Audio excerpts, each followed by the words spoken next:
Hello दोस्तों, मैं निशांत भारद्वाज और आप देख रहे हैं निशांत क्लासेस। निशांत क्लासेस में आपका स्वागत है।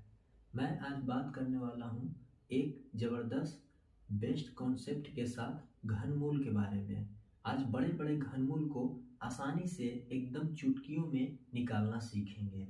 आइए बोर्ड पर देखते हैं कि वो ज़बरदस्त बेस्ट कॉन्सेप्ट क्या है। आइए, जैसे कि उस घनमूल को, बड़े बड़े घनमूल को छोटे छोटे एकदम आसान से निकालने के लिए सबसे पहले कम से कम 1 से 10 तक आपको घनमूल याद रखना होगा। कम से कम 1 से 10 तक। हमने 15 तक लिख रखा है, वो बताएंगे कि क्यों 15 तक लिख रखे हैं, कुछ एक समझाने के लिए।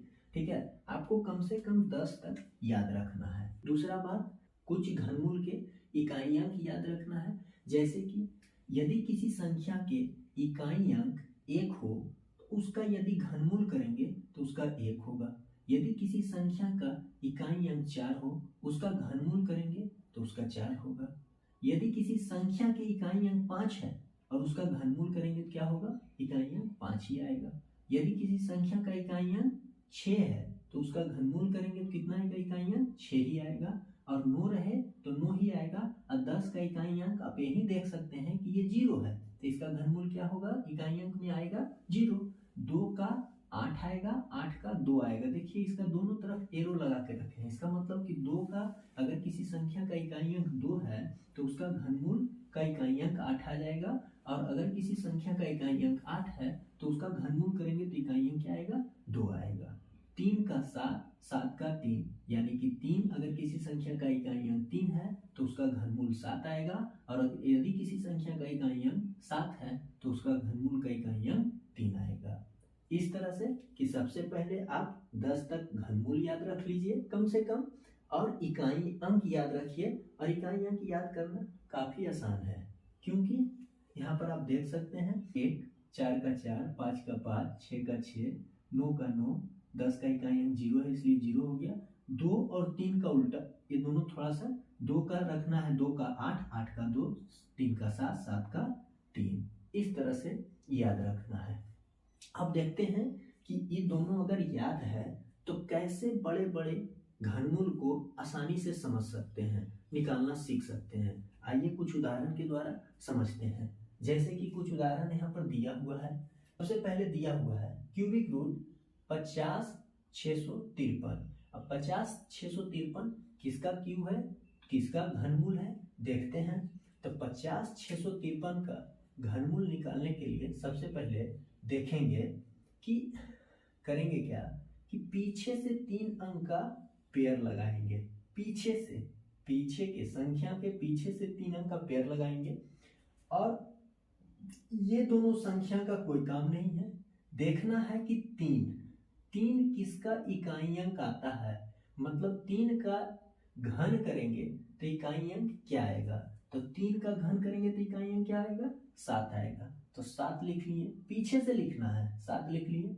अब बताइए 50 जो बचा, 50 किसके घन के नजदीक आता है? तो देखिए 3 का घन 27, 4 का घन 64, तो 64 तो अधिक आ जाता है, तो कौन होगा? 3, यानी कि 3 यहाँ पर 3 का घन होगा, इसलिए 3 बैठा दिए। समझ रहे हैं बात को? उसी तरह से फिर दूसरा देख सकते हैं कि पीछे से 3 अंक का पेयर लगा लिए।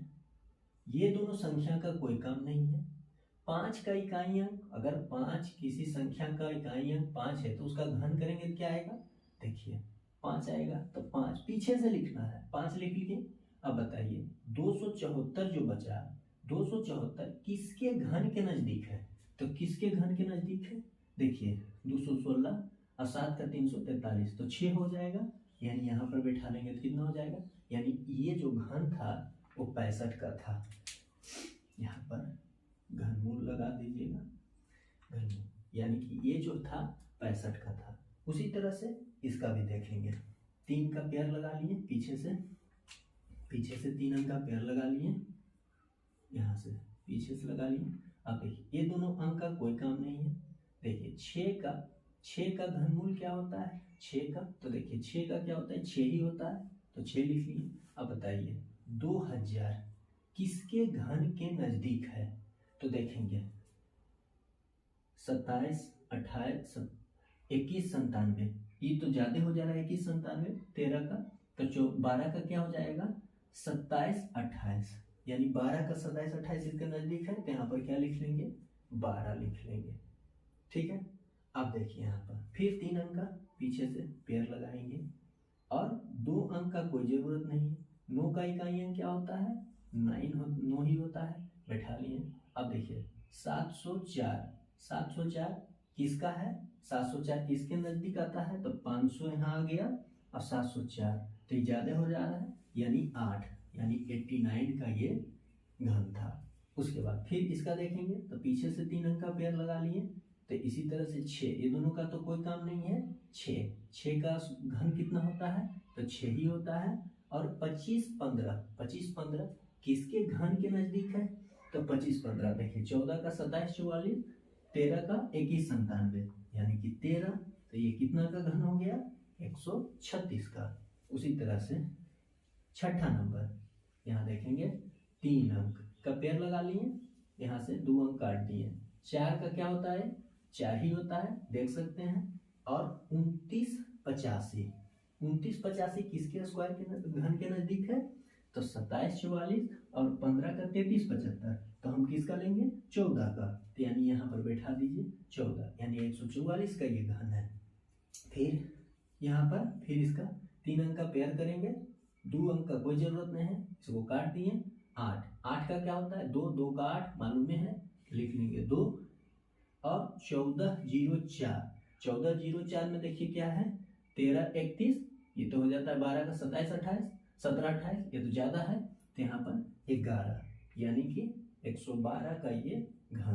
यहाँ पर भी देख सकते हैं 3 से पेयर लगाएंगे पीछे से, 3 से तो 2 किसका है, तो 2 जानवे करते हैं, 8 का 2 होता है, 8 होता है और 3 अंक यानी 474, 474 देखिए 343, 7 का 8 में जाएंगे तो 512 हो जाएगा, तो 7 का है, तेजा पर क्या बैठा लेंगे यहाँ पर 7, यानी कि 78, इसका घनमूल क्या था 78 था। यानी कि देखिए आप यहाँ 15 तक अगर याद रखिएगा तो 150 तक, कितना 150 तक का घनमूल आप याद कर सकते हैं। अगर 10 तक आपको याद है तो 100 तक का घनमूल निकाल सकते हैं, 100 तक का, ठीक है। और अगर आपको 20 तक का याद है तो 200 तक का आप निकाल सकते हैं। इसी तरह से जैसे जैसे आप बढ़ाते जाइएगा वैसे वैसे घनमूल आप काफी लॉन्ग निकाल सकते हैं, लेकिन 150 तक काफी इनफ होता है, इससे ज्यादा कॉम्पिटिटिव एग्जाम में भी नहीं पूछा जाता है। अगर आपको 15 तक याद कर लेते हैं तो 150 तक आसानी से निकाल सकते हैं।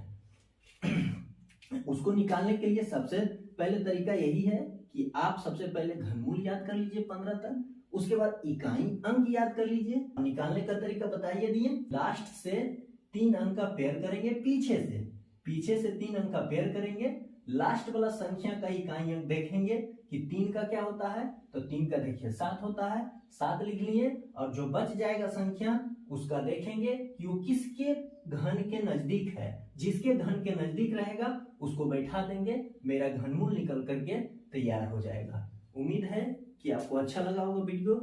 पूरा वीडियो देखने के लिए बहुत बहुत धन्यवाद। जय हिंद। फिर मिलते हैं एक नए वीडियो के साथ।